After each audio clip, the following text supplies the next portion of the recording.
चलिए, एक जब मार्केट इस तरीके से चलता है तो अलग ही एनर्जी होती है ना।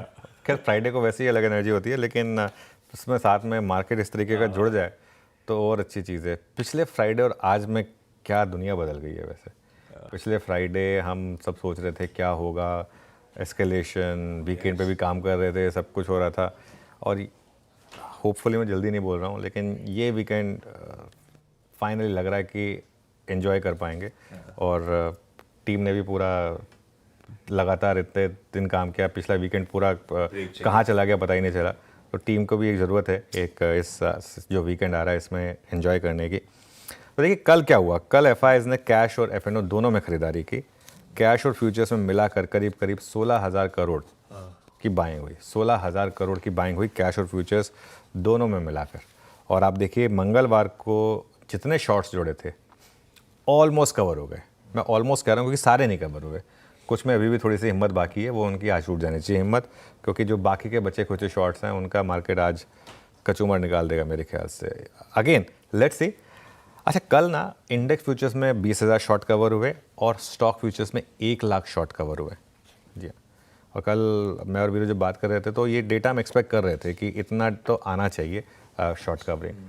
लेकिन शॉर्ट कवरिंग के अलावा कैश मार्केट में भी पैसा था कल। बड़ी वाली कैश मार्केट बाइंग हुई है, जब हम सेटअप पर आएंगे तब डिटेल में डिस्कस करेंगे, लेकिन कैश मार्केट में भी बड़ी बाइंग हुई है, उसको मत भूलिए।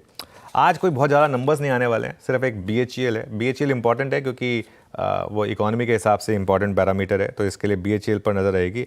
लेकिन इसके अलावा आज सुबह एक और इंपॉर्टेंट डेटा पॉइंट आया जो मुझे फिर कॉन्फिडेंस दे रहा है कि क्यों हमारी मार्केट चलेगी। आशीष, जापान का डेटा आया है GDP का।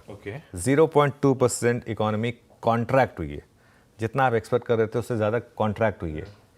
अब आप दुनिया की 5-6 बड़ी इकोनॉमीज़ देख लीजिए, सिर्फ एक भारत की इकोनॉमी है जिसमें ग्रोथ है, बाकी सब में ग्रोथ विद लो इन्फ्लेशन और इंटरेस्ट रेट कट।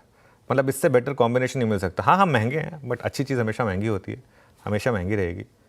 मलाबार हिल में प्रॉपर्टी लेनी है तो वो पहले आपका बैंक बैलेंस देखते हैं, उसके बाद कहते हैं कि आइए देखती, वरना ब्रोकर भी नहीं दिखाएगा आपको। तो वो मतलब आपको अगर भारत में पैसा लगाना है तो आपको महंगा ही लेना पड़ेगा, सस्ता थोड़ा मिलेगा। और यूएस में भी देखिए आप, मंदी का रिस्क अभी तक ख़त्म नहीं हुआ है, अभी भी इफ्स एंड बट्स हैं सारे के सारे वहाँ पर भी। तो ऐसे में एफआईआईज़ के पास कोई विकल्प नहीं है, मतलब ज़्यादा विकल्प नहीं है, आपको लगाना ही पड़ेगा भारत में पैसा। और ये हम देख भी रहे हैं पिछले कुछ दिनों से। सिर्फ एक दिन तो सेलिंग आई थी, उसके अलावा इवन वॉर में भी पूरे टाइम बाइंग थी एफआईआईज़ की। आई थिंक ये सबसे इंटरेस्टिंग था। और अगर एफआईआईज़ की बड़ी वाली खरीदारी शुरू हुई, बड़ी वाली से मेरा मतलब है जैसे कल हुआ, अगर ऐसे 5,000, 6,000, 8,000, 10,000 करोड़ एफआईआई जब बाइंग करते हैं तो फिर लार्ज कैप्स चलते हैं। आप देखिए कल large cap versus mid cap, कल निफ्टी चला है 1.6%, उसके सामने मिड कैप रखी है जो लगातार आउट परफॉर्म कर रहा था। ऐसा नहीं कि मिड कैप नहीं चला, चला मिड कैप भी, लेकिन मिड कैप कल 0.7% चला है, 1.6% के सामने 0.7%। तो जब एफआईआई बाइंग करते हैं ना, फिर वो भाव नहीं देखते, वो मार्केट रेट पे लेते हैं। 10,000 HDFC बैंक ले लीजिए मेरे लिए, वो अपने यहाँ के डीलर को बोल देंगे, वो बोलेगा क्या प्राइस है, बोले प्राइस नहीं, मुझे 10,000 चाहिए आज की आज।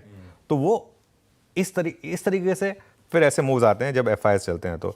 और एक और बात मैं आपको बता दूं, फॉरगेट अबाउट 21,900 को तो हमने एक बात कही थी कि ये तो शायद मार्केट कभी रिविजिट नहीं करे। अब आप 23,800 भी भूल जाइए एक बार के लिए। बाई चांस किसी कारण से अगर 23,800 आ गया तो गॉड सेंड अपॉर्चुनिटी होगी, वरना मार्केट आपको फैंसी डिप नहीं देगा। अब यहाँ पर फैंसी डिप नहीं देगा, आपको यहीं पर लेना होगा। और इस बाजार में सबसे बड़ा रिस्क है रिस्क ना लेना।